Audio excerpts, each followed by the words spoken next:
So what you're about to see is really the genesis of taking this idea of Icarus, which was birthed in a thought experiment of what was going wrong with DayZ. And that idea sort of grew once we realized the technical solutions to the problems we found into the project as it is today.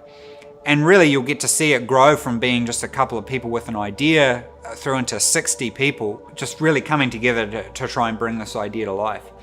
And really, I guess that core principle that you'll see is rallying around these pillars of what we thought was going to make a really good survival experience. We use those opinions to drive what we're going to try, and then the testing result is the forge of actually playing the game. As these things often are, it was planned to be much more, I guess, boring in terms of production and a simple task, but throwing in the mix of things like a global pandemic and all the problems that ensued really sort of ended up becoming a pretty interesting and at times difficult project.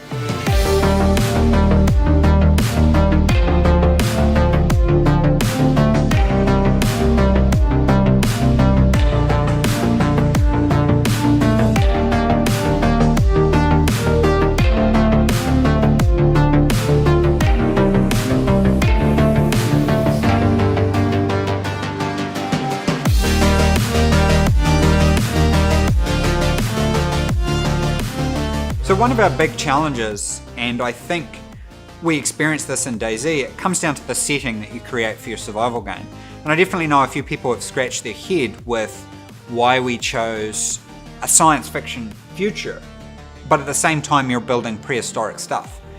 And I think while at its core that makes sense to people to question, actually when you look at it deeper it makes a lot of sense why you do it. I read a lot of Peter F. Hamilton's Night's Dawn trilogy books, and in them he's dealing with the colonization of space and things like that. The colonists go down on the planet and use the in situ resources to build their habitats. This has even been postulated by like Elon Musk about how they'll build like Martian cave tunnels, and they'll use the rock there to make sort of these Martian cement bricks to build stuff. And it's quite a natural idea to use the resources around you to build stuff.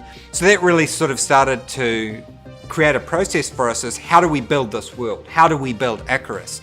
We wanted to do a very alien world, but it was difficult for us to do that initially in such a way that became cohesive and made sense. And we really realized quite rapidly as we went through this iterative art process that what really worked for us was what was familiar to the player. So we realized we needed to start with this product initially that was very familiar to players, and then pull them through slowly to the more alien. And I think what you'll see is that art process flowing through, where we actually started with the more exotic side of it, because maybe that was the more fun, and then coalesced around what were the familiar themes we could pull through and save the more exotic stuff for later. And that was really a key theme, working with a really amazing concept art team to actually experiment and figure stuff out initially. And sometimes for us it was the more subtle that actually worked for us in terms of establishing that familiar context for the player, and not so much in-your-face bubblegum sci-fi that's more common in games like Destiny and stuff like that. So after we got the funding, which was given with raised eyebrows because we were proposing to stand up a team of up to 70 people very quickly. So we went out and hired a bunch of people who had a lot of awesome game credits, places like Groninger Games, EA Games, Blizzard, and basically assembled this really awesome team. We realized that very quickly we needed to develop a really rapid prototype of what we felt was the core to the survival experience, and something we felt was missed a bit, which was really thinking about those basic gathering mechanics of what you do in every survival game and trying to make those as satisfying as possible. So now we're calling the next milestone industrial simulator. The idea being to make gameplay problems. In a future update, we make the tools to solve them. Getting a feeling right in your survival game is super important, and I'm definitely liking what I'm seeing on the screens here.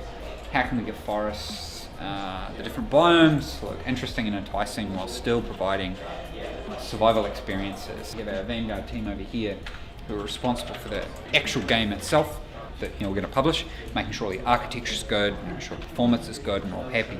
We have a separate programmers working on prototypes, and they work outside of the project I think we really all had a really unified vision towards that we all wanted to achieve the same thing and we all felt it was important. And that, in a sense, made the task quite exciting and quite easy, which is how do we make, a really simple way of cutting down trees that could scale and that was fun. And we think that that was really what was missing.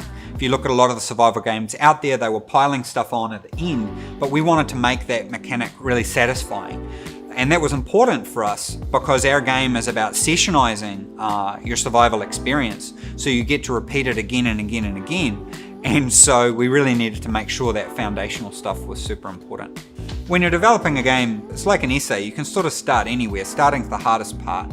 So we chose that initial sort of woodcutting simulator to work on initially, for that later part of 2019, because it just seemed the clearest in our mind to develop. And that gave us that sort of singular vision that we all agreed to work around and made a lot of sense for us. And I think we had a lot of good results from it. That also allowed us to dip our feet into the technical side of how we wanted to build the game, which was another massive problem that we saw in the survival game market. It was reasonably easy for people to rush towards a cool goal, but would that scale later? And I think if you look at games that have succeeded, like Rust, they did a great job of being able to scale. So we knew that that was very important for us, and it was one of our key pillars, was that the game scales very well. Would the experience get eroded by you progressing too fast or progressing too slow, or one session destroying the whole experience because you're getting stuff too fast? So all of that was really easy to coalesce around this idea of the woodcutting simulator that we worked on initially. And it was that sort of closeout of that period when we confirmed our key assumptions that were our pillars, what we needed to deal with in a survival game. It was a fun process for us to go through, and it sort of, in a sense, foreshadowed the difficulty that was going to come in 2020 for us.